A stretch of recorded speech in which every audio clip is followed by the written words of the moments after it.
All right, now what we've done is, you can see we've got the new check valve. We've done a little better job on the pad for the pump. We've got our new pressure switch on, and now what we're doing is we're actually flushing out the line. So we've just connected a little pipe there. Go this way, and you can see how dirty it is. And that's all the deposits that were actually on the screen at the bottom of the well. We had it basically clogged up.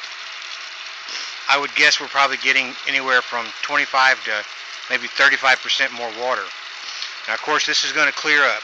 But what we don't want is to flush this stuff out into our new valves.